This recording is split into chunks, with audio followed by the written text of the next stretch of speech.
Bonjour, nous allons voir aujourd'hui comment expérimenter une nouvelle effusion du Saint-Esprit. Je crois que Dieu est le Dieu du renouveau et il souhaite en permanence nous renouveler dans la puissance de son Esprit.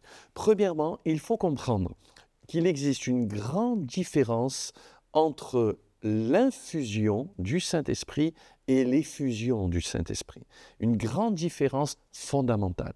Il y a une différence entre l'infusion de l'Esprit en nous qui produit la nouvelle naissance pour le salut et l'effusion de l'Esprit sur nous pour nous envoyer en mission. C'est deux choses bien différentes. La nouvelle naissance, premièrement, et le baptême du Saint-Esprit, deuxièmement. Deuxièmement, il faut être au bon endroit et au bon moment. C'est-à-dire, pour pouvoir vivre une nouvelle effusion du Saint-Esprit, une fois qu'on a compris la différence entre l'infusion et l'effusion, il faut être attaché à une communauté chrétienne. Il faut être au bon endroit et au bon moment. Le jour de la Pentecôte, la Bible dit dans Acte 2 au verset 1er qu'ils étaient tous ensemble dans un même lieu. Il est important d'être au bon endroit et au bon moment le jour de la Pentecôte.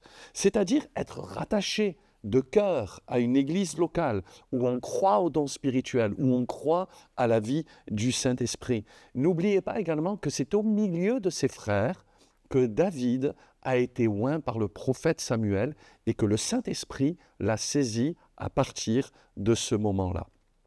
Troisièmement, il faut chercher l'unité spirituelle avec le corps de Christ. L'Esprit ne se manifestera jamais dans un cœur qui est rempli de colère et d'amertume.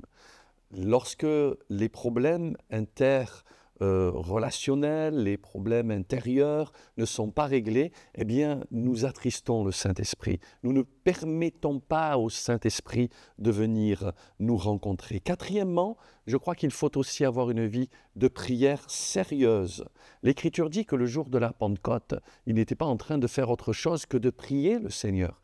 L'Écriture dit qu'ils persévéraient tous ensemble dans la prière. Il y avait Pierre, il y avait même Marie, la mère de Jésus. Ils étaient là tous assemblés et dans la persévérance de la prière.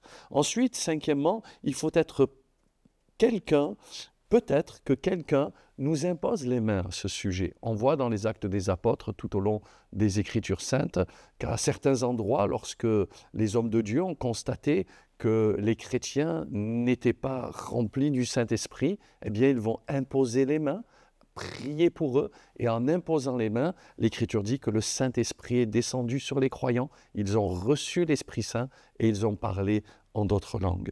Et puis sixièmement, une clé qui n'est pas la moindre, si nous voulons vivre une nouvelle effusion du Saint-Esprit, c'est d'être obéissant de cœur à la voix de Dieu.